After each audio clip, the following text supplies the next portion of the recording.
Where'd you get your cleats at? Nike outlet.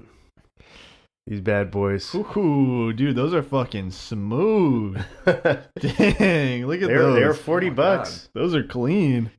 Should have bought us all a pair. Gee. That was the only one. Those are nice. The other ones, my only other option were highlighter pair, and I'm like, I'm not. I might even pick up some cheap ass soccer cleats. Yeah, I need to get like long black socks or some shit to go with it. Those are nice. Get some Stan socks. No, just some shit ones I can get dirty. I have some like discounted Stan's Captain America ones you could use. Yeah, you don't like the Captain America? I do. They're blue though, so it's not going to look well. Oh. Is it Captain Canada? No, I'm just kidding. Dude, you guys saw the Black Widow trailer, right? Yeah, this looks pretty dope. Looks pretty dope. Actually on the I'm notes. so excited for the Star Wars movie. Yeah, I can't. You told me that you were seeing it at 7. We are. You're thought. seeing it at 6. Oh, yeah, your brother. I like bought the tickets because I was like, oh my god, they have 7.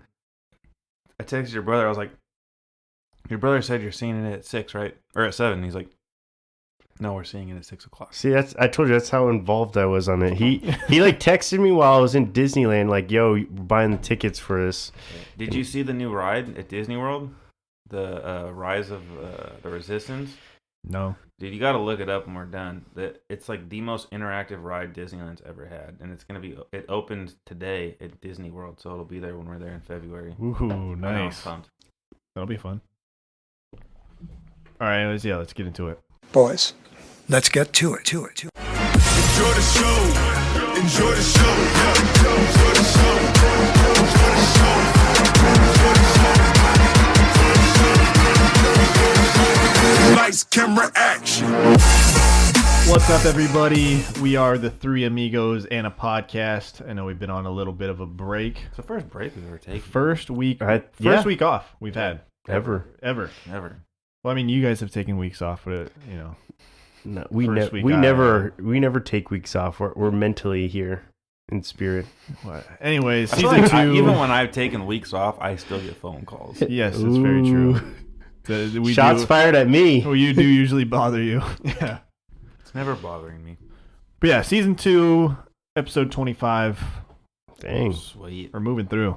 It's almost halfway through season 2. Yeah, it's a lot. We got more episodes than Game of Thrones.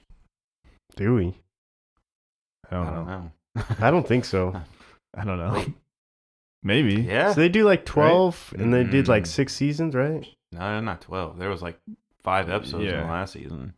The last 6 2 seasons episodes. was like But the rest were 8 like and the rest 6, were like 7, 10. I think there's 10. really. Well, So we might have more. Maybe yeah, we we do could. that, I don't know. I thought it was 6 and 12, but yeah, you're right. They were shortened, especially at the end. But we're going to be more than them. We're more successful than Game of Thrones. way more too. success. Are you kidding me? Yeah. God, we have so many people people are tuning dressing up like us at Comic-Con. in. Yeah, You know what I mean? that's what's going on. Anyways, how's the Thanksgiving, guys? It's good. We had a pretty quiet one. Just me, my parents, my sister. A few of my mom's work friends came over. Or I should say one of my mom's work friends and her 2 kids. So lots of food. Nice. Delicious. We ordered pies from that VG donut that we got our wedding cake Yeah, from. yeah. So good. The place is amazing. Yeah, it's great. How about you, B? It's good? Just did it at my brother's house. On the drive over, we saw a naked guy, completely butt-ass naked in the middle of the street. That was fun. Happy Thanksgiving. Happy Thanksgiving. What's the success rate of the naked man? Yeah. He was some like homeless man, and he's just 1 out of 3. yeah. We saw him down the street. We're like, is that guy naked? All right, let's go around. Jesus. Oh, well, that sounds eventful. Yeah. Like, hey man, you want some turkey? Put some pants on. I got a sausage. No, just kidding. Oh God. Mine was pretty good. Sarah and I went to the Scared's house. Nice. Shout out Matt. Nice. With my parents for a little bit, and then Was Matt there or no? No, Matt wasn't there. But then we cut out and went to her aunt's house in Mira Mesa, and then there was, like the rain was coming down so hard and stuff. It was raining pretty Yeah. good. Her cousins were supposed to come down from Marietta, but they had to cancel because I guess the traffic was bad and all this other stuff. So it was just small, low key, but it was good though. Ate meat for the first time in a couple months, so it's good to go. I know you love to eat Felt meat. good. Felt real good. You're all about eating meat. Felt a lot better than I thought I would. Well, I made a prime rib. This thing was fucking good. Nice. It was the tits. I was very. It was like fish attracted tacos. to it. It was the tits. I love fish tacos. Had you all over my house. Fish tacos. Fish tacos. Treat me like this. But anyways, yeah. Wanted to ask you guys about the recent trailers that came out. We had the Black Widow trailer that you mentioned a little bit ago, and then the 007 trailer that came out. Ooh, that one looked really good. Yeah. Well, I don't know. I'm not a Daniel Craig fan. I know. We've already had this discussion. Daniel Craig's And, my like, favorite Bond. He bothers me that in all of his movies, he has to have a scene or a part in the movie where he tries to run away from it all. And it's like, all right, quit being a diva and fucking go do James Bond shit. This Bond's the most realistic of all the Bonds, though. A bitch? No. No, he's like he's very rugged, and that's how Bond would be. He's not gonna be all some like, I don't know, some dude I don't know. All right, I don't know how Brandon. to describe Not it. gonna Sit lie, back in the chair, get off your knees. First James Bond movie. I haven't watched any of them since. Who's your favorite Bond then? Sean Connery, of course. He's good. Of course. But do you like any Bond. other? Do you like James any of the Bond. other Bonds more than Daniel Craig? Mike Myers? No, Yeah. he's Austin The Powers. shot, the Yeah. Spider Shag. Same thing, right? Yeah, same thing. It's a spoof version. I think it's just more or less like I'm just not a big fan of Daniel Craig. Like I like the movies. I like James Bond as a whole.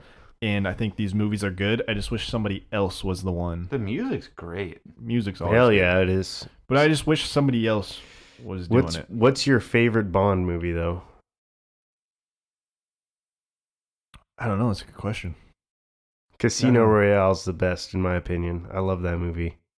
That was All right, that's my homework assignment. I got to go back and watch these. That was the first one. Skyfall's really good. Skyfall's really How many good. freaking movies has this dude made? This Is is it like four? this is like his sixth one, I think, right? Or fifth? I think Fifth this is like his or sixth. Yeah, he did Spectre, Quantum of Solace, and Quantum Royale? No. Casino Royale. Casino Royale was the first one. I definitely saw that one. I think I've seen two of them. Yeah, Casino Royale, Skyfall, Spectre, Quantum of Solace. Did they I guess this tie would be the into each fifth other one. At all? Yeah, they're the same Yeah. people. So like No, they'll no. introduce a character, and that character will be in the series going forward. Okay. Because that's the only thing I hate with some of those movies where it's like there's so many of them, but they don't tie into each other. It's just like this chapter ended. Here's a new chapter. The guy who's in the Queen movie, he is Yeah. he is the bad guy in this. He's the villain. Which guy that's in the Queen? Rami Malek. Oh, really? Yeah. Nice.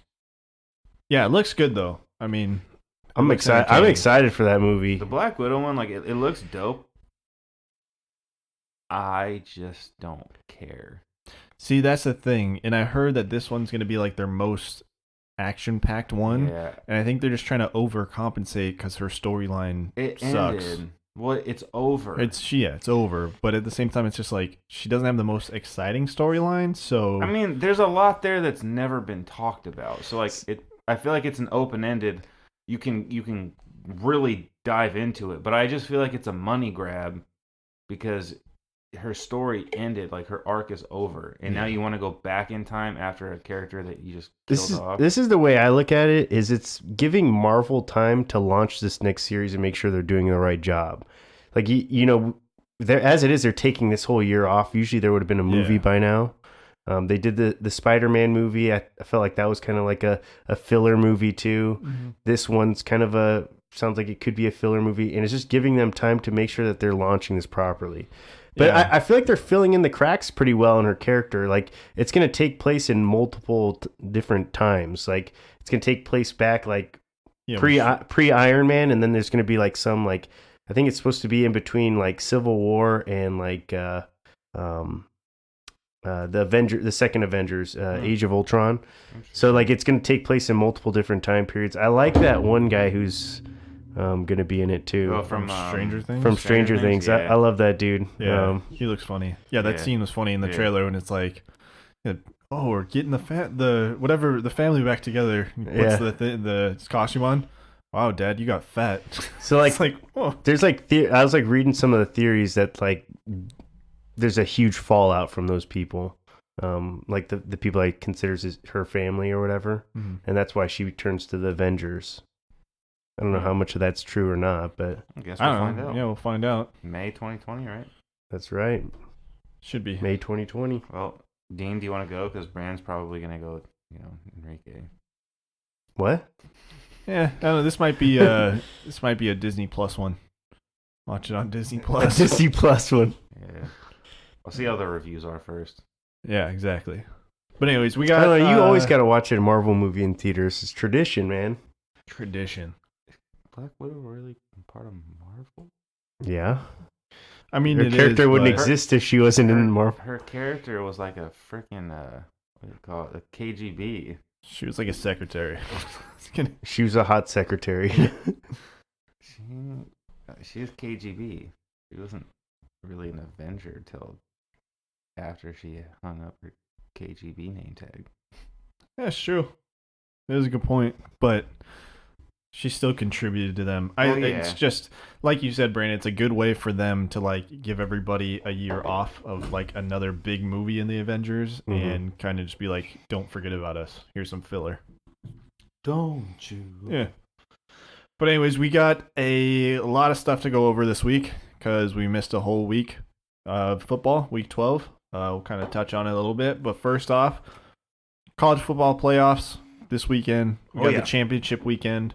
The AP poll came out. We got LSU 1, Ohio State, Clemson, Georgia, Utah sitting pretty at 5, and Oklahoma at 6. Yeah, man. It's it's probably one of the best Final Fours, or at least the top 3 teams that we're gonna see in quite some time. Definitely. I really like what I'm seeing from Ohio State from a defensive side. LSU, obviously, Joe Burrow, Heisman, probably going to win the Heisman. Yes. Clemson, can never overlook Clemson. I think, Dallas Sweeney said it pretty perfect last week, that they don't play anyone. Yeah. So, they basically have to win out every single game in order to keep the recognition that they feel that they deserve. I just think that Clemson has been disrespected because early on, when they were playing a lot of nobodies, Trevor Lawrence, a ranked team, but like Trevor Lawrence was struggling hard. He started off very slow. Well, he turned it around pretty well. I think. I think in the back half of the season he's turned around, but to start off, it was very slow. He was, I don't know. Everyone thought he was going to be like, you know what I mean? He looked like the Heisman winner. Like he was the second coming of sunshine. This is the guy that went into the championship game last year and destroyed Alabama. Yes, and he had a little bit of a sophomore slump, but I still think Clemson deserves utmost respect. They have the best recruiting class, even better than that of Alabama. I think the big thing is that we're not seeing Alabama in this top 4. We don't even see Alabama in the top 10. Yeah, I think they fell to 12. I think they did, which I do think is a bit disrespectful. Yeah, it is so disrespectful. I don't think that having like even a team like Baylor, who has lost one game, I still think in Alabama deserves to be ahead of Baylor. Like, we were talking about it earlier. Georgia's a number 4 team. Their one loss this year is to South Carolina. Like, what the fuck is that? Yeah. They haven't beaten anybody like by a double-digit margin that is worth a damn. And you're gonna put Alabama all the way down to 12. Like, they lost their quarterback and they struggled, but Auburn was a damn good football team. Yeah. Auburn is a good football team every year. And that came down to the fact that their kickers sucked ass. I don't think dropping them, 7 or 8 spots down the polls is very fair. But even if you look at like, because I watched replays and highlights and all that stuff of that kick. And Tua was the one that the holder for the kicker, and then the backup's obviously in there. He holds. He doesn't have the right lean, the right tilt, and it's like the kicker just totally misses. That was the worst miss. Not worst miss, but the most heartbreaking miss, because it looked like it was going in up until it hit the post. Yeah, like the arc on that thing was insane. Mm-hmm. But obviously, we're not going to have it. We had a pretty nice discussion earlier today about the fact that Utah is not getting any respect on a national level, nor will they ever. And I feel like that is even more disrespectful than Alabama being ranked 12. Well, Brandon hates Utah. So maybe this wasn't a good argument to bring up. But the Jazz. Utah Jazz. Well, I think it was the Utah Utes in the Pac-12. The people of Utah. So the big matchups we have are LSU's facing Georgia. We have Baylor facing Oklahoma, Wisconsin playing Ohio State, and then Oregon playing Utah. Yeah. So if we're to say that Oklahoma wins and Utah wins, Georgia loses, then everybody basically thinks that Oklahoma is going to jump Utah and get into the college football playoff because they're Oklahoma and nobody likes Utah. Exactly. And I think that And Utah plays a lot better defense than Oklahoma does. And I think that when we're looking at, college football as a whole, you are not seeing what teams can prove in a, win or go home situation. Mm-hmm. And they did the same thing with the UCF, University of Central Florida, back when they were in their prime. It's like they don't get the respect they need. And then I think the UCF beat LSU that year in their bowl game. So who are we to say that they couldn't go in and beat an Ohio State that year, beat an Oklahoma or a school like that? Yeah. So I think that Utah, I'm in favor of them. If they can pull off this game versus Oregon, I hope they get the number 4 seed. I hope they do too. And, they're favored to win this game against Oregon. And like you said, I think just more or less Oklahoma would jump Utah.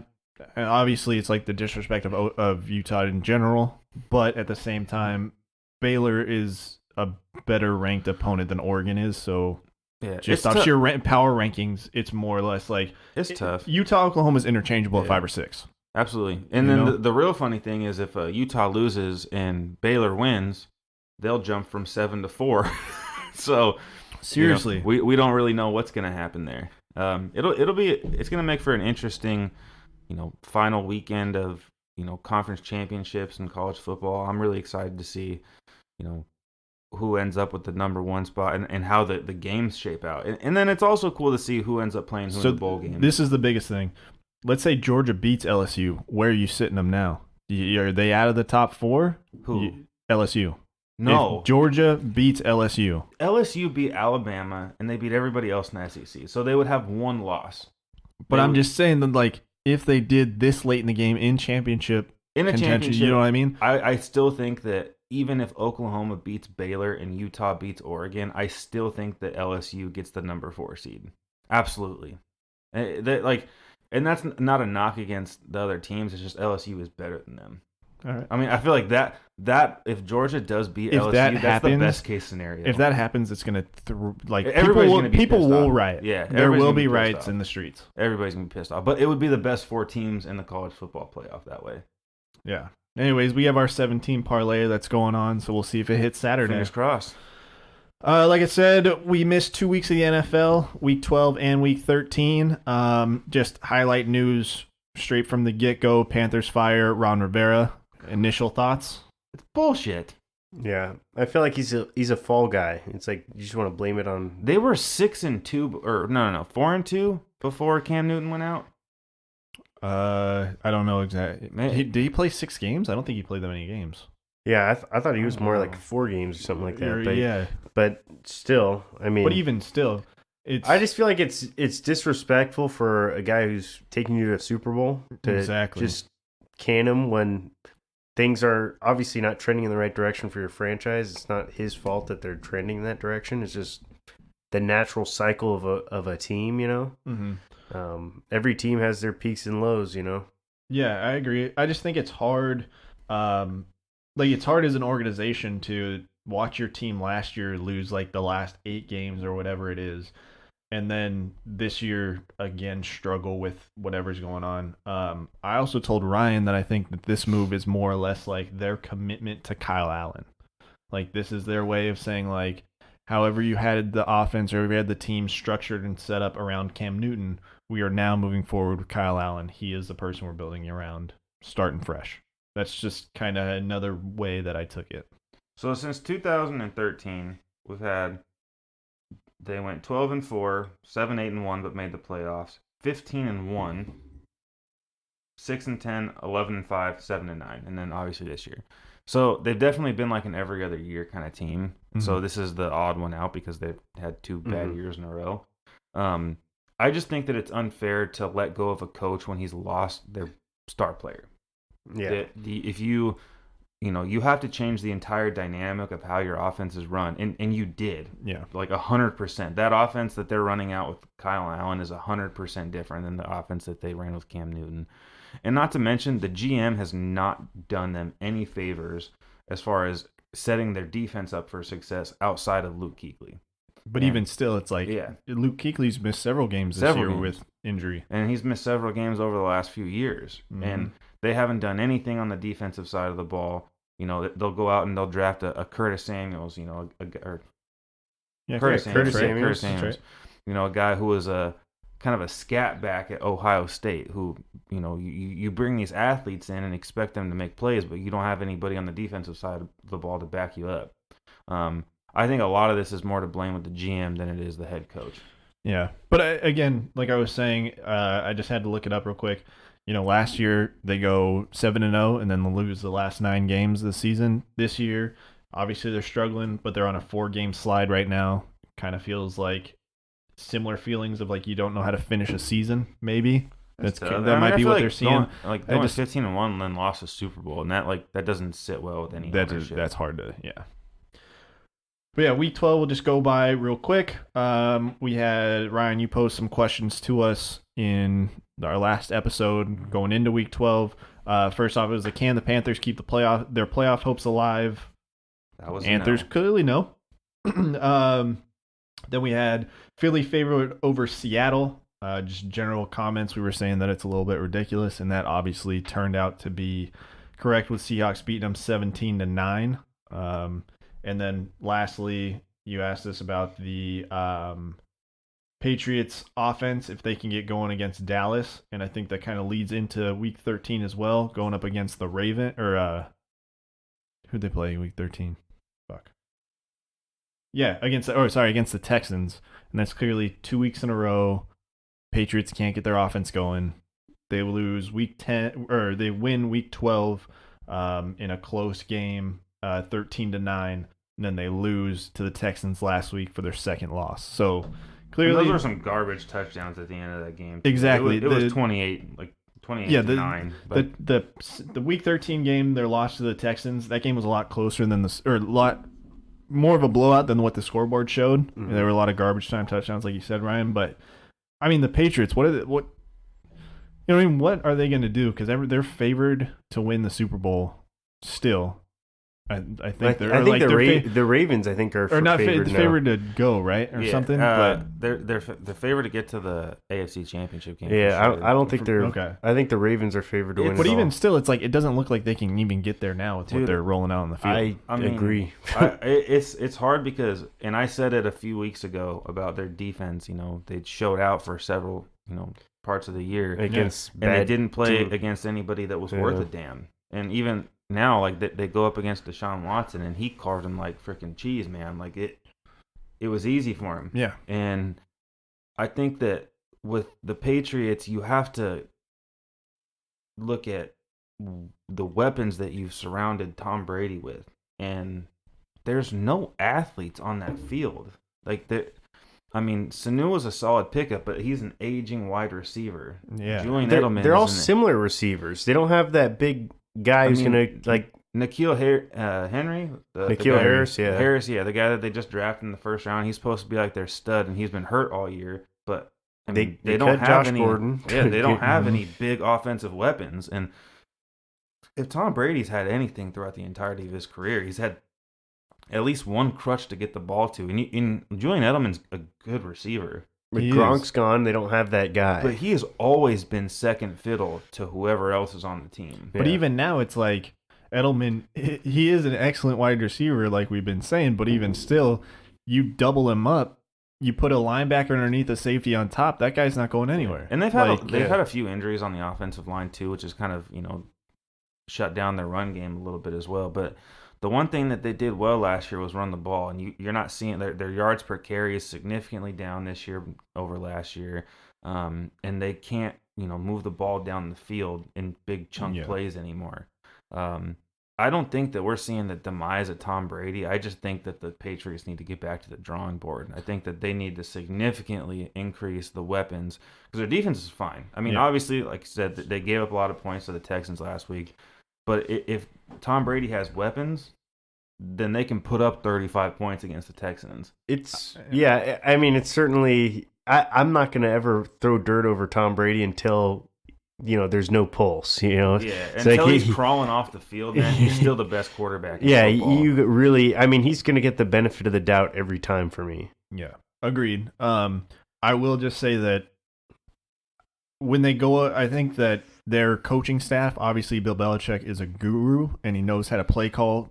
He knows how to call a game overall from Probably top better to bottom. than any other coach in the history of the game. And I think that's the difference between him playing everyone else and then him playing like two very high-powered offenses is that they're going to play their game.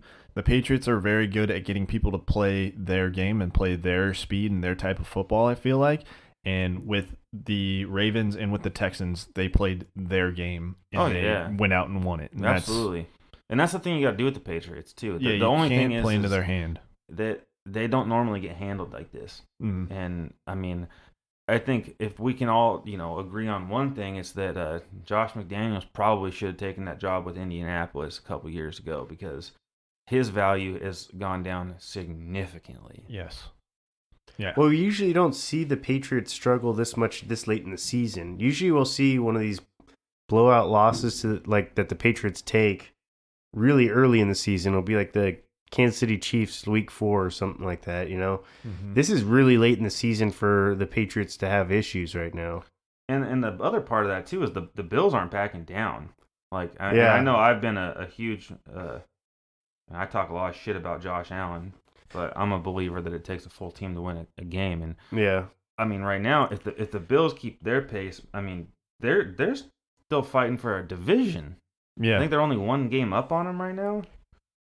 One game up. 9-3 are the Bills, and the Patriots are 10-2. And they'll probably play each other one more time too. Because the Bills got the Ravens, the Steelers, the Patriots, and the Jets. So it's a little bit of a tougher schedule. They got a brutal schedule. Yeah, and the Patriots got the Chiefs, Bengals, Bills, and Dolphins. So I mean, we saw some crazy shit happen this weekend, but I mean, the schedule favors the Patriots. Yeah, you'd have the Bengals and the Dolphins in the last 4 games. It kind of favors you a little bit. You know what I mean? It's like 2 secure wins. There was a lot of upsets this last weekend. Ton. There was. Yeah. Bad week to be in Vegas unless you're taking the underdog. For real.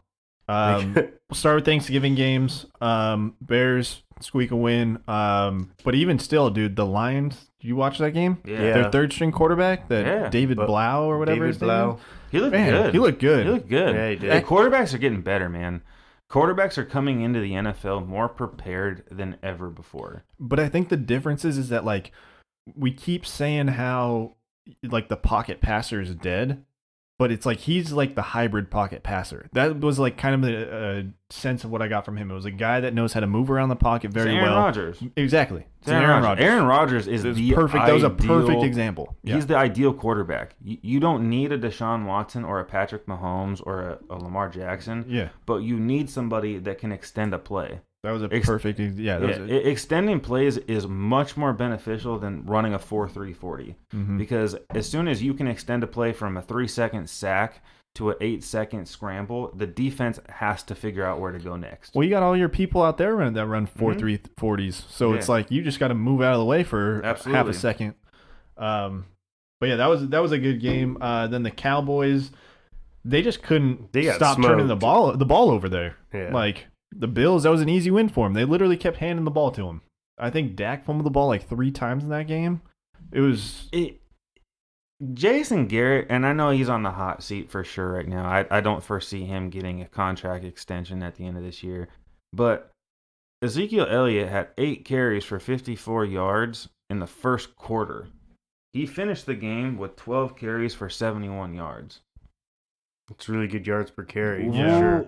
But what happened? You only gave him 4 more touches the rest of the game? Because they turned the ball over so much. They were trailing by so much. You'd run it on first down, then Dak would fumble it on second down. I've never seen I get what an you're saying offense, though. like stray away from a game plan just so keep much. giving him the ball. Yeah, like it didn't seem like, fuck 3rd and 3, like get there first. But yeah, they were turning the ball over on 2nd down every time. Yeah. It was a tough game. The Cowboys, I mean, they'll probably lose this game tonight, but they're still a playoff team. Sadly enough, because the Eagles suck and the entire division sucks. So I mean, it's just sad because they have such a talented roster to watch a team underperform week after week, and it's not like the Bills are a scrub of a football team. But the score does not tell the whole story. Like, the Bills manhandled them. And then they got garbage points at the end, Yeah.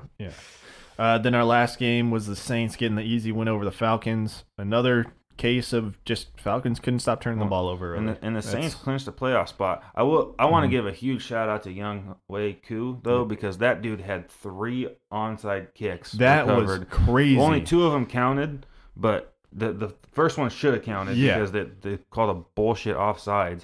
My gosh, especially with the new rule change too. Almost impossible. I mean, honestly, I don't like calling people specialists, but pay that guy for being a fucking onside kick specialist. Like, that was ridiculous. Like, that's a freaking contract well deserved right there alone. Like, 2 in 1 game. Like, find me a kicker. Like, that should have been my stat of the day because find me a kicker that's done that before. Yeah, it's gotten multiple in a game. That's crazy. On to week 13. Like on to Brandon Cincinnati. said, we have some upsets. Bengals get their first win over the Jets. I hope I'm not blowing your stat of the day by this, Ryan, but the Jets have lost to more teams in the NFL with 0 wins than anybody else. No, they've broken 2 defeated streaks with the Bengals and the Dolphins. Like, that's just confusing. The Jets are just a mess. That's just... like, it's really even hard for me to not laugh, but I don't understand. Adam Gase is supposed to be this offensive juggernaut, like one of the best offensive minds, and we've seen him with the Dolphins and now with the Jets. And those aren't good sample sizes. So your idea of, a young quarterback who has not had a lot of success at the NFL level is to throw the ball 48 times in a game. And I understand you got down quick, it's like 17-0 in the first half. 17-6 in the first half. But you gave the dude that you paid over $50 million to 10 carries. 10 carries. Like, there's a trend here. Yeah. You cannot win football games without establishing a run. And if you cannot establish a run, you're not going to have an offense. You can't do anything. That's just how it is. You can't do anything. And it's game planning. There are bad offensive lines and there are great offensive lines. But there are still offensive lines that can get the job done and get 3 yards a carry. That's all you need. 3 yards a carry. I agree. And especially somebody like Lev Bell that's so patient behind the line, he will find you those yards. You know what I mean? Dude, he's not just running at the line, falling down. He's patient, can find you the hole. And it's not even like the Jets were turning the ball over a shit ton either. I don't remember exactly how many they had, but I know Darnold didn't throw any interceptions. Yeah, I don't know. It was just crazy. I didn't watch this game and I didn't look it up, which I probably should have beforehand. But did Andy Dalton start this game? Yeah. Yes. Okay. Sorry, didn't know he was back. Just Red Dalton, your twin. Yeah. You should be on the same page. No. Well, that's why I knew he was playing because I got a weird tingly feeling. Your hair started glowing in the restroom. My hair got really red. Yeah, and I was like, whoa, there's a disturbance. Another redhead's doing something positive. Disturbance in the force. Then we had the Colts losing to the Titans. I'm just gonna say it. I think the Colts look dead in the water. They for sure are. They've fallen apart. This is like they have hit been the restart button. Start over next year. This has been a fake it till you make it year for them ever since Andrew Luck retired. Faked hard though. They faked I gotta hard. give they this looked team good some for a credit, second. Man. Their did. Defense looks good. Jacoby Brissett's not a bad quarterback. I agree, but it's just like but it's too much change. Don't discredit the Titans because the Titans are a force to be reckoned with Ryan Tannehill at quarterback. That's true. Derrick Henry is proving himself to be one of the my best boy. running backs in football right now. And Ryan He's a Tannehill freaking is tank. doing the one job, and that is do not lose the game. But he's That's proof. true. He's proof that Adam Gase is just a pile of shit. You know, That's true. He's Yeah, you walking get proof. one- He looks good for the Titans, but he looked like shit on the Miami Dolphins. Yeah. Then you had, speaking of the Dolphins, they get a huge upset against the Eagles, beating them out. That's just embarrassing for Philly, man. I understand why last year, 2 years ago, winning the Super Bowl, first game of the season last year, everybody's booing them. I get that. Yeah, I get it, because this is frustrating. they just suck. If I had they to, just got embarrassed by the Dolphins. You know, That's the thing, and like I know everyone's saying like, well, the Dolphins aren't that bad. They've strung some wins together. They're still the Dolphins. They're still they literally had a estate sale at their facility for come buy whatever player you want. They picked up like 4 fourth downs or some ridiculous number like that, and that trick play like. The trick play was that was how are you having 4 guys come up for the quarterback on that and not having anyone drop back on the kicker. Yeah, the kicker I meant. You know. Even no. When Ryan gets back in here, I will say the one thing every single person that's ever played defense wants to do is hit the kicker. That's what you want to do, because he's like the most unathletic person on the field. You just want to blow the kicker up. You have you're 4 like, guys going after him on top of the guy who's coming after. well, because you're hungry. You're like, dude, this is my fucking shot to legally kill somebody. Am I right? Dude, it was embarrassing. You're telling me that when you're on defense, the No, kicker's that's what I'm running out saying. there like Bambi's mom. You're That's not what I'm like saying. wanting to There's- say you have one job to do. Nobody even thought about it. Like, you have an opportunity. He is not dropping back to kick the ball. He is running. He is a free target. Yeah. Like that, as a defender, like that's your dream shot. Like you get I'm drooling about it right now. wood. Yeah, but you got 4 guys going after it. I'm just saying, dude, you're hungry. You're like, ooh, my God, I'm about to be on that every play single Sports should- Center highlight for history. As cool as it looked, should have never worked. It Yeah, should that's have what I'm never saying. worked. Yeah, it should never work. Should never have worked. But just the fact that they knew that these people were idiots and they want to take out the kicker, that's why it worked, just to flip it to the punter that's sitting there. Well, It was a dope flip, too. That was a sick Another toss. stupid thing too is the Eagles. Like, if you're confused on how to like stop this play, call a timeout. You had a timeout. You to have burn. a timeout. Like, yeah, that was just really poor management from that team. Yeah, agreed. Like, I don't know. That was one of those matchups I was just shocked that they lost. Yeah. This was my game of the week, and you guys probably agree with me, was the Ravens and the 49ers game. It was a close game. I think the biggest takeaway from this game was that this seemed like a defense that finally figured out how to guard Lamar Jackson to a point. slowed him down. It slowed him That's down. literally all you Obviously, had it's to like do. you're not going to beat him, but still. You got to give some credit to Mother Nature here because it was pouring down rain. I was telling Dean a little earlier, this game to me, as much as, I was expecting the Ravens to win, I was more impressed with the 49ers. Yeah. The Ravens have a team that they don't have a ton of superstars on their team, but they have a lot of good quality players that do not make mistakes on both sides of the ball. They're a well-coached team. Well-coached and they play team, hard. and they do everything they're supposed to do. Yeah. Don't really know what kind of team the 49ers are right now. We've seen Jimmy Garoppolo at the ups and downs. Mm-hmm. But I was really impressed on the defensive side of the ball and even the offensive side of the ball, moving the ball in tough conditions and keeping your, head on straight when you're playing from behind. I just thought it was a really well played game by the 49ers. That was a close game in general, though. Like, that came down to the wire. I think the 49ers had a chance to, tie it right at the end, right? No, it was tied, and then they kicked the game-winning field goal. So they could have won it. Yeah. But Yeah, it's just the 49ers, like, they were the worst team or second worst team in football last year. Yeah, they were one of those teams I was like, early on in the season in fantasy, I was like, ooh, we're playing the 40. That guy's going to play the 49ers. See, It's a but good matchup. the 49ers, they lost Jimmy Garoppolo early last year, and I've always thought that this team has been drafting well enough to be a good team. Mm-hmm. Nobody could have predicted them going 10-2 right now, Yeah. and they look like a good quality football team. They look well put together. Yeah, absolutely. Top to And bottom. Kyle Shanahan, he's doing a phenomenal job. Managing a team it's similar to the Ravens, where it's not a ton of superstars. It's just guys that go out and they do exactly what they're supposed to do. Yeah. They don't make mistakes. Agreed. 2 more games from Week 13 that I want to highlight. First one is the Steelers.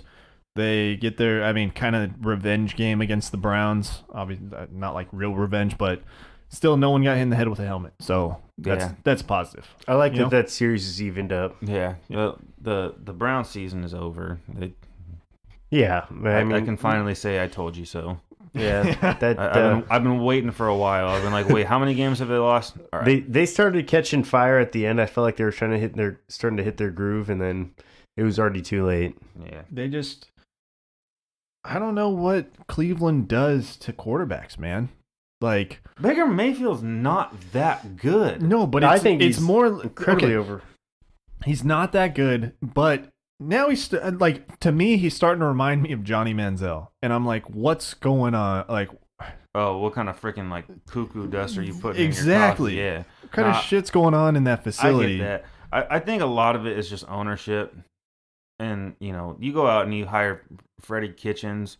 That dude can't control your locker room. Yeah. You put Jarvis Landry and Odell Beckham on the same field with Baker Mayfield. Like, it's too much ego to fit through the damn door. Exactly. And you're not going to get them all meshing together. And they can't simplify their offense. No. They're trying way too hard to get the ball into their playmakers' hands. They've done a better job of getting Jarvis Landry involved.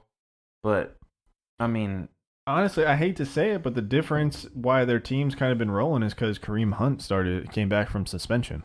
Oh, I've been saying, and I hate cheering for a guy that did what he did, but I think with Kareem Hunt, his actions are not honorable by any means, but it's something you can come back from. Yeah, I feel like he definitely made a mistake and he paid his punishment. He did his time and did what he needed to. I think a lot of his suspension was based off of his attitude towards the situation and how it was going, what the situation could have escalated to. So, as long as he can continue to grow as a person, there's no issue rooting for Kareem Hunt. Yeah. But I think Kareem Hunt is probably one of the better talents in football, and he brings a little niche to that team that I think if they have him for a full season will help Baker Mayfield grow into a better quarterback. Yeah. And, will help free up some of these, elite will help wide him receivers. get the ball out quicker, have Absolutely. an outlet for him.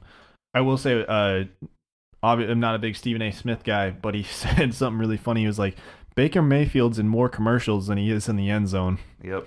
I was like, oh, that's good. I like Stephen A. I know you're a fan of him. He's got way too many commercials So- for a guy who Yeah, hasn't accomplished really Hulu, much of anything. And there's another one that I don't know. Hulu has live sports. Whatever the one is that he does where he's Where like, he's- it's he's your like- home or He's like it's an like insurance thing or Yeah. something. I don't know. Last checking the smoke game- alarm. No, yeah. Last game I have from Week 13, Ryan. I'm sorry.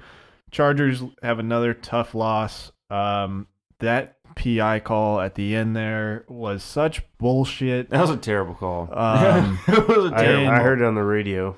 It was just, and it was the fact that it was within 2 minutes. The whole rule of being able to challenge these kind of calls is for you to contest it.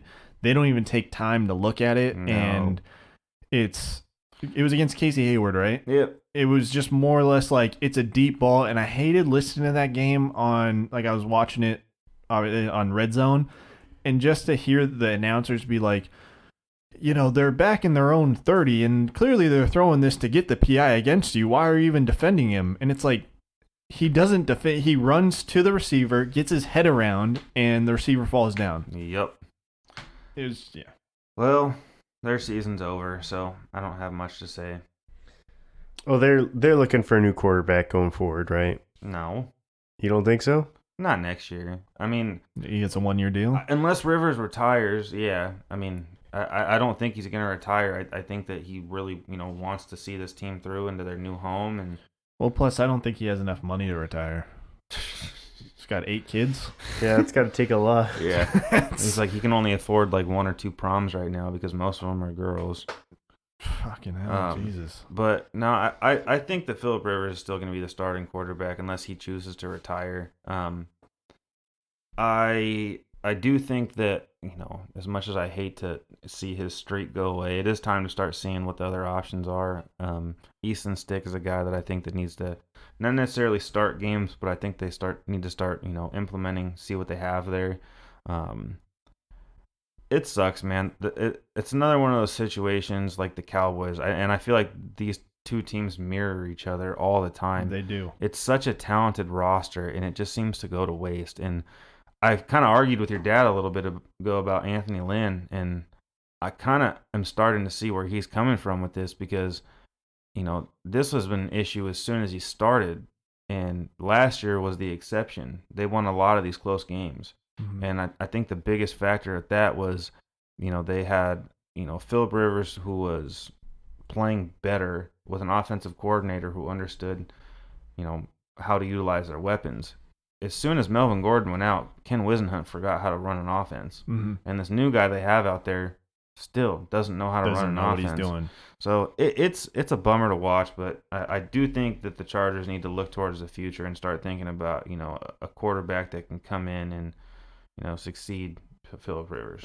I agree. It's hard to watch Phil get out there in those games where he starts off just terribly or finishes terribly. It's like, dude, I know this isn't really your fault, but it's kind of your fault, and it's just a lot. I don't blame him as much as I just blame the organization because this has been their biggest fault. I really don't want to ask you this question, but I have to. Do you think that they should bench him if he's throws another couple interceptions, like an Eli Manning, Daniel Jones type situation? Do you think that they should start? I think that if they plan for this situation better, then yes. But they didn't, and they don't have anyone to fall back on. Who are you going to put out there? Tyrod Taylor? Like, what's he going to do? Yeah. What's Tyrod Taylor going to do differently that Phillip Rivers isn't doing? Are you going to put Easton Stick out there, who's a Division II quarterback with an upside?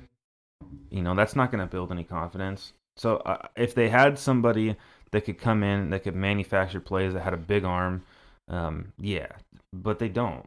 I just like that kid's name, Easton Stick. It reminds me of baseball. Yeah, there's no way they bench him. There's just no way. I don't think so either, but you never know. No, I mean, the question's being asked. Like, people are talking about it. Yeah.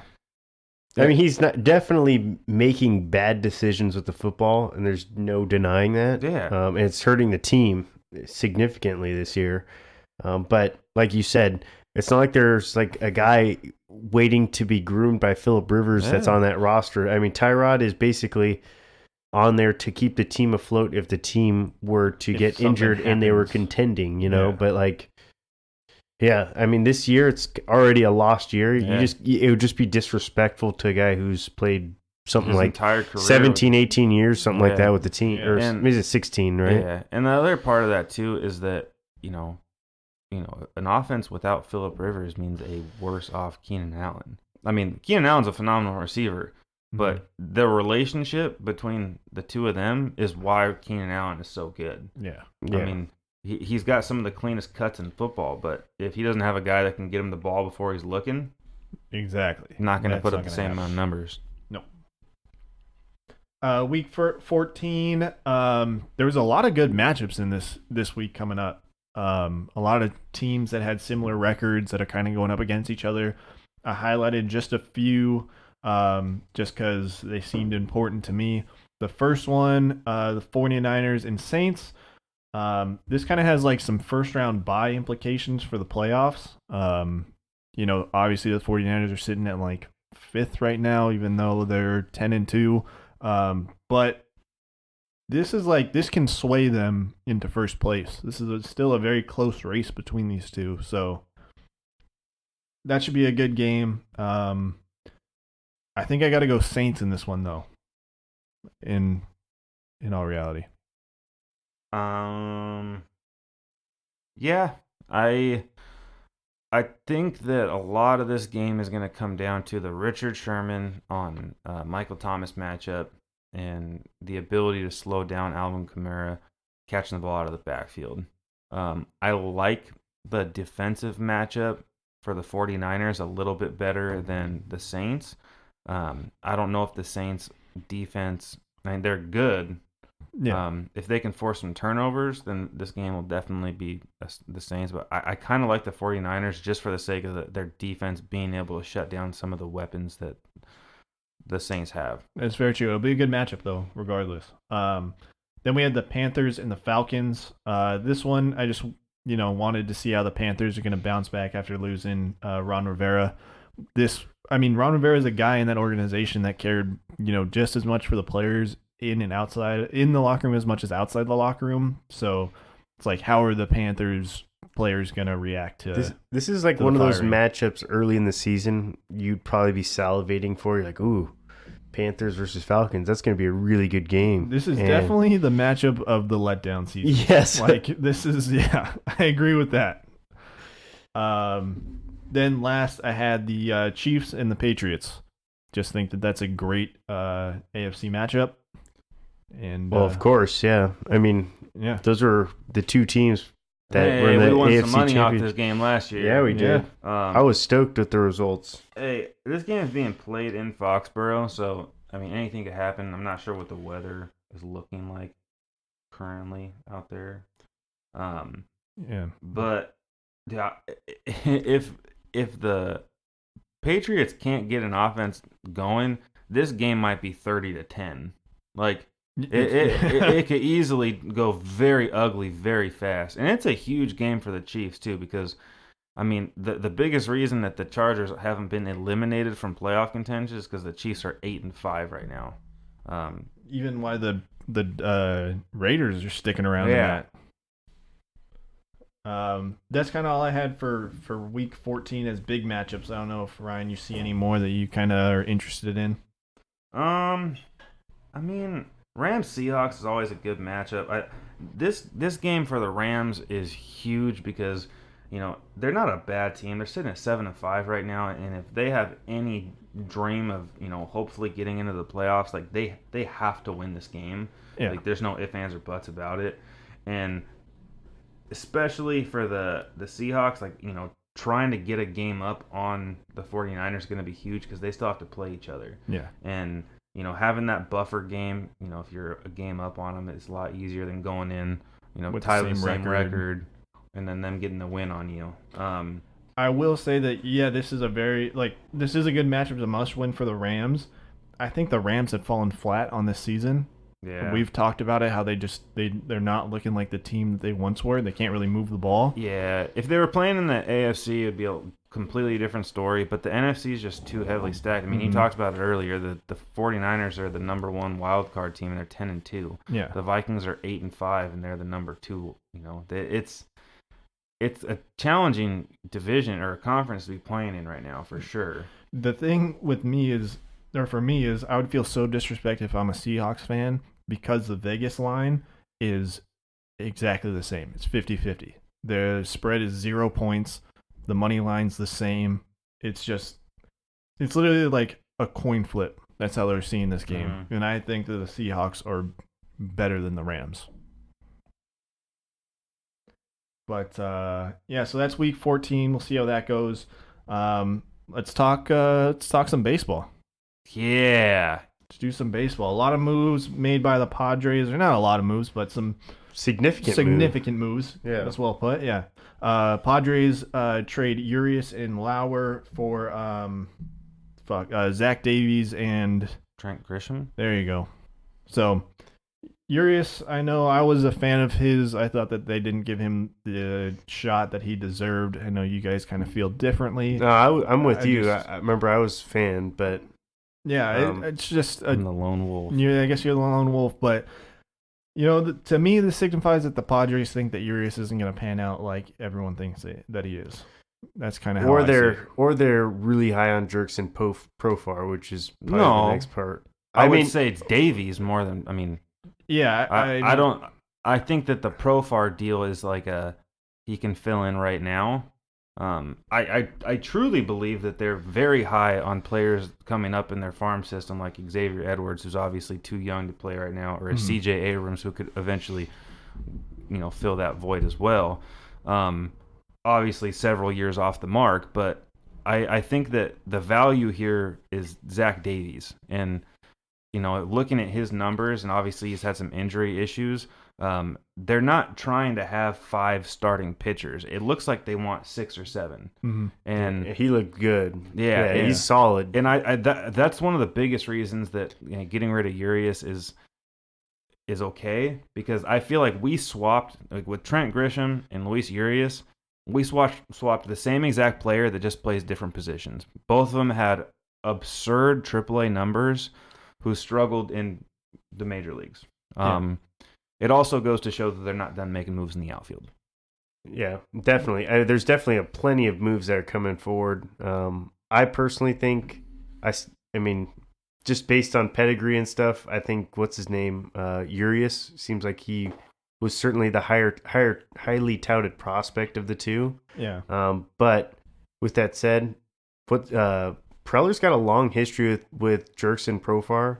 He was the number 1 prospect in all of baseball, and he was the guy who scouted him, got him into the Rangers farm system, and it seems like he's really trying to recreate the Rangers over here. We had Ian a little bit, we had Ian Kinsler. That was his signing last year. He's on the Padres now. It's not a bad thing. The Rangers were good when they were.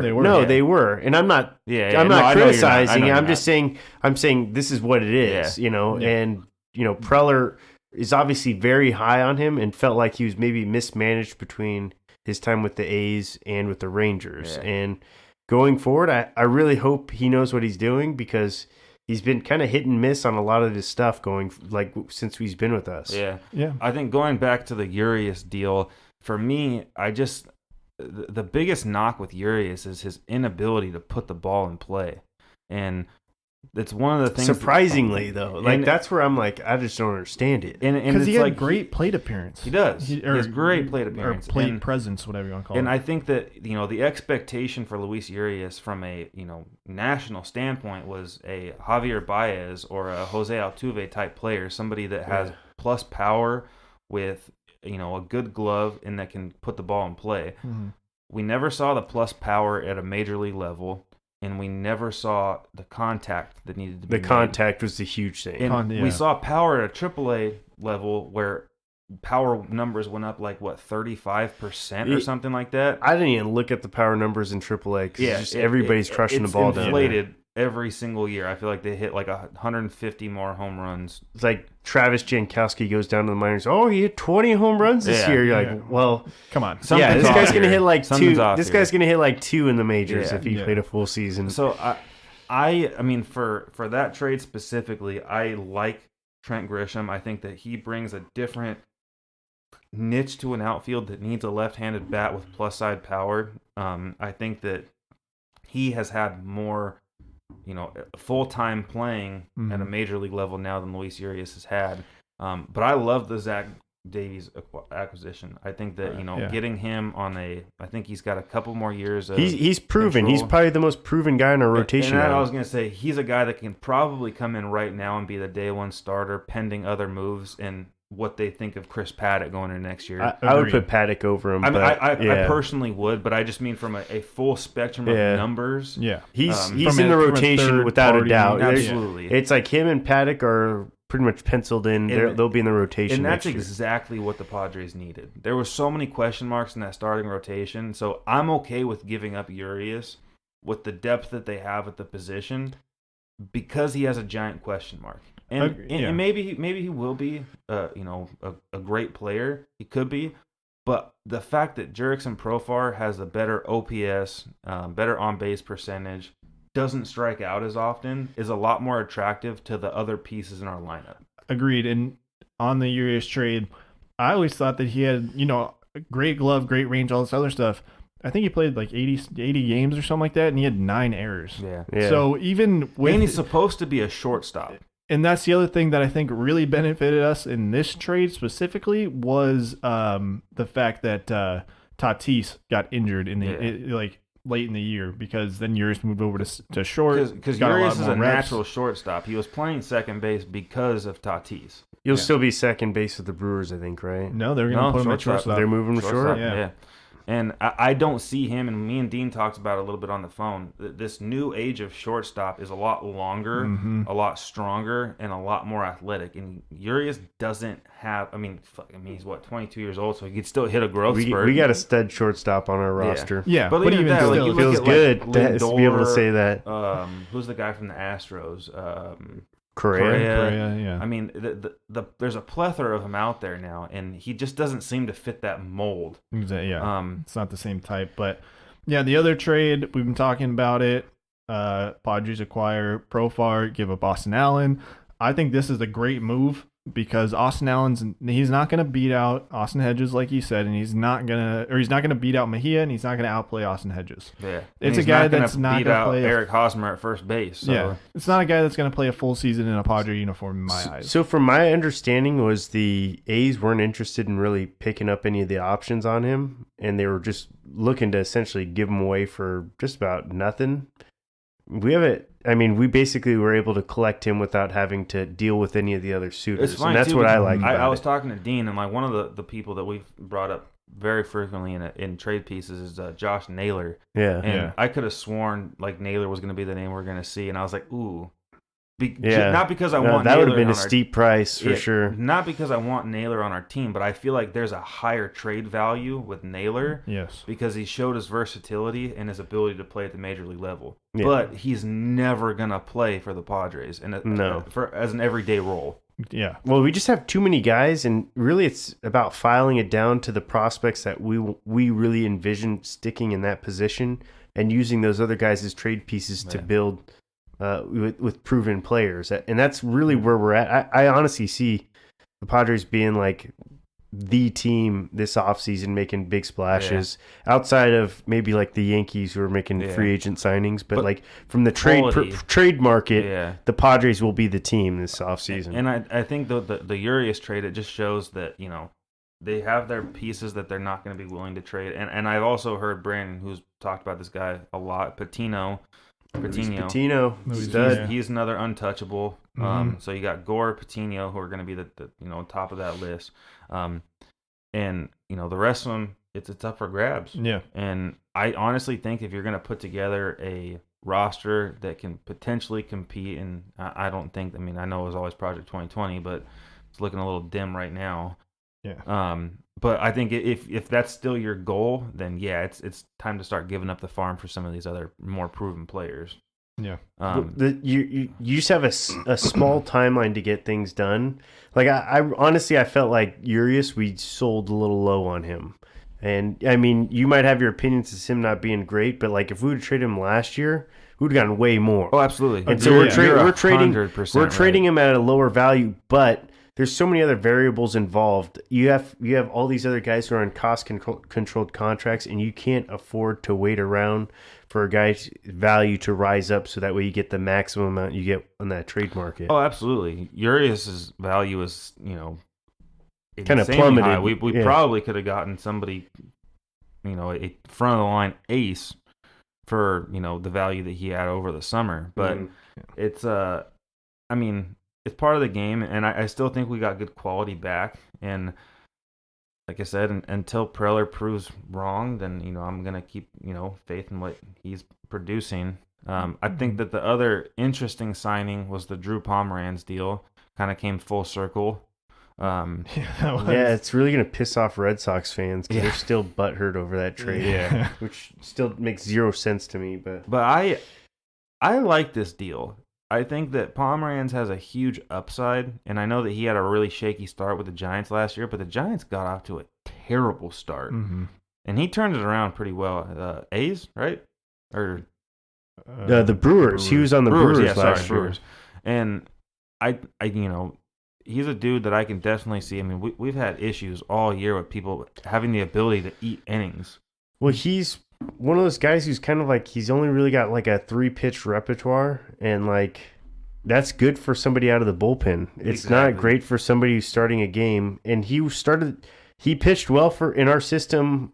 Whenever that was like 4 years ago or something like that. And 4 or it's 5 years familiar ago. territory for a guy that knows how to pitch in our park. His best season was with the Padres. You know. No, I like this deal, and I think that we got him at a good price. And again, talking about that expanding the rotation, he's another guy that you can plug in on those days where you want to give somebody a rest, and it's like, hey, Drew, you're starting this game. We want you to eat a few innings. Exactly. Yeah, I like that too. Last bit of Padres news: they finalized their coaching staff. So obviously, Jace Tingler, manager; Bobby Dickerson, bench coach; Skip Shoemaker, associate manager; Easley, hitting coach; Rothschild from the Yankees, pitching coach; Ben Fitz, bullpen; then Hoffman and Wayne Kirby, the base coaches. And then this was interesting. Rod Barajas got catch hitting quality control coach. This kind of seems like a grooming position in my eyes for this is basically like a game prep role in a way. Controlling young players, getting into a game prep kind of role. It just seems like it's grooming him to kind of be a manager or something. It's one of the things the Padres have struggled with is developing their players, especially at the major league level. It seems like in the minors they do a good job developing them, and then once they get up to the bigs, it's kind of like, all right, do your thing, and they're kind of like shell shocked a little bit or something, And having a guy who's kind of been there with a lot of these guys, Rod Barajas down in the minors, having him up at the big league level, I think there's some value there. I agree. Then we had some other moves. Obviously, there's a lot of pitchers out on the market, and Padres are looking to get a frontline starter still. But we had Cole Hamels going off the board to the Braves for a 1 year, $18 million, and then Zach Wheeler to the Phillies for a 5 year, $100 million deal. Here in the Yankees are front runners for both what's his name, Garrett Cole and Steven Strasburg, which the Padres are sitting pat on, so which means they're only going to be active in the trade market. Yeah, so we'll see where the other pieces fall. I know there's a lot of talks now with Bumgarner being the next guy that's going to fall off the board. He seems like the next. He seems like a Padre signing. I'm not gonna lie. He does. He seems like the guy the Padres would go after. But it's not. I wouldn't be mad at it. I wouldn't be he's a solid lefty. He has great numbers. He's coming off of some pretty rough years, which means his value would be lower than what he would be commanding from a compensation he had standpoint. A great season last year. Did he? Yeah. What was his ERA? Because I feel like he was. I know it was sub 4. I think it was like a 3. I don't know, 3.5 maybe. Yeah, I'll it was like a Zach Davies numbers right there. Yeah, but at the same time, it's like that's a guy that has playoff experience. I know he's coming off injuries. That's where he's elite. And I feel like Preller truly values that guy who's had this success in the postseason. Yeah, that's why I think Hosmer got the big contract. Yeah, I can't find his exact numbers, but even still, it wouldn't be terrible. I wouldn't be mad if we got Bumgarner. I would if we paid a lot for him. Agreed. Yeah. Any other baseball news? What else we got? I mean, I think that's it. It covers it, yeah. I don't think there was too much. I mean, the winter meetings are next week, I think? Yeah, next week. So we should see some more pieces. We'll see a little bit more. I will say this. It's moving a lot faster than it did last year. Significantly faster. I was saying that to Ryan earlier. I was like, I feel like it's a real hot stove this off season. There's already been moves, and it's usually the Padres for the most part. I mean, but it's not bad to have your name out there like that, Yeah, makes you attractive. But I have a bit of NHL and NBA news that go hand in hand, and this is my only little piece. NBA. Whoa. So, Brandon. Or you know who Tyler Enos is on the Lakers? Tyler who? Enos? Enos? No, I don't know him. Well, he's a shooting guard on the Lakers, but he's like third string, I'm guessing. Well, he suffered an injury earlier this season, but even still. So there's another Tyler Enos that plays on the Toronto Maple Leafs, and the NHL player Tyler Enos thought that he had a Tyler Anus? Enos? I don't know how to say his name. He thought he had a dislocated ankle because the Canadian doctors gave him the x-rays of the NBA player. Oh, that's funny. Yeah, so it was just like a mix-up between doctors of like, well, you guys got the same name, Yeah. so I don't know what the fuck's going on with you. And they seem to be using the same doctor or hospital. Yeah. But I just thought that was kind of funny of like shared names mixed up with medical funny. records. Yeah. You have any other basketball news? Not really. I mean, Yeah. It's still early in the it's season. really early in the season. Lakers are freaking mopping up right now. Bucks are mopping up right now. Between the two, they're just killing it. Yeah. We look pretty good. Since Paul George and Kawhi have been back, we've only lost one game. I mean, it's kind of proceeding as planned. It's going to be those three teams seem like they're killing it. Yeah. Sixers have struggled. They're kind of one of those other teams that look to be great contenders that aren't really getting it going. Outside of that, I mean, there's not really anything significant. All right. Just a couple controversial calls. That's really about it. Yeah. Yeah. All right. Well, let's get into our stat of the day. Ryan, you got it this week? Yeah. Stat of the day, dabba-dooba-doo, stat of the day, dat of the day. Here comes that what? Stat of the day. Bop. So with, the Heisman Trophy presentation coming here in about a week and a half, our front runner as of right now is Joe Burrow, quarterback from the LSU. I know I said that like the Ohio State, but LSU. The Louisiana State University. LSU has been a very successful football program for a while now. Several NCAA championships. Yeah. They have not had a Heisman winning player since Billy Cannon in 1959. What? 1959. So it's Holy been shit. 60 years since they had a Heisman Trophy Nice. at LSU. Well, it's been like Florida, Alabama, and Oklahoma State. Oklahoma, Louisville got one. Alabama, Oregon, Florida State, A&M, Baylor, A&M. Auburn, Who won it in Alabama. A&M? Who won it for A&M? Johnny Manziel. Oh, that's right. Yeah. Yeah. Shit, forgot. Yeah. He's kind of forgotten. Yeah. Mm-hmm. But Rightfully so, to be a honest. lot of other SEC teams in there, so it'd be kind of nice to see it go back to LSU. And a team that hasn't had a good quarterback since Jamarcus Russell. Yeah. And We know how that panned out. Yeah. He's good. He good. I mean, is he your vote if you had a vote? Dude, the Heisman Trophy to me is it's turning into a popularity contest, and it's not given to the best player anymore. It's given to the best player on a nationally recognized team. And I think that, looking back at even the year that who was it? That the other guy from Oklahoma, not Johnny Manziel. I think it was Johnny Manziel. Lamar Jackson should have won it that year. Yeah. He increased every statistical category that he had prior to the year that he won it.